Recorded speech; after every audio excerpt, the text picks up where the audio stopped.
చూడు, మొగుడు వదిలేసిన ఆడదాన్ని జాలిగా చూసే ఈ జనం మొగుడిని వదిలేసిన ఆడదంటే భయంతో చస్తారు. అది ఇక నుంచి నా స్టేటస్. వస్తా. ఆగా కాలేజ్ నుంచి డైరెక్ట్ గా నా లైఫ్ లోకి ఎంటర్ అయ్యావు.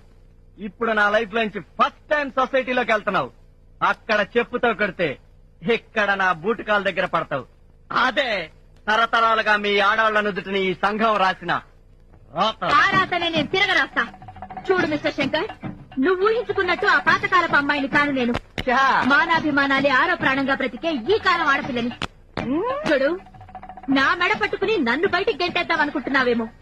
నాతో పాటు నీ కాలర్ పుచ్చుకుని నిన్ను బయటికి లాగేస్తాను. ఛాలెంజ్. అంతొద్దు. ముల్లెళ్ళి ఆకు మీద పడ్డా, ఆకెళ్ళి ముళ్ళు మీద పడ్డా ఆకేనే నష్టం. కాదు, ఆ ముళ్ళు విరిచేసే ధైర్యం ఇప్పుడు ఆకులకొచ్చింది. అదే వీడాకులకొచ్చింది. ఆహా, చూడు, మొగుడు వదిలేసిన ఆడదాని బతుకు కుక్కలు చింపిన విస్తర. ఇది యుగ యుగాలుగా ప్రూవ్ అయిన థియరీ. సారీ, పెళ్ళామే వదిలేస్తే ఆ ముగుడి బ్రతుకు మేకలు తినేసిన వాల్ పోస్టర్. ఇది ఈ యుగంలో నేను ప్రూవ్ చేయబోతున్న ప్రాక్టికల్. ఏడ్చావు. రేపటి నుంచి నీకు మిగిలేది ఆ ఏడుపే. Good bye. Sorry, bad by.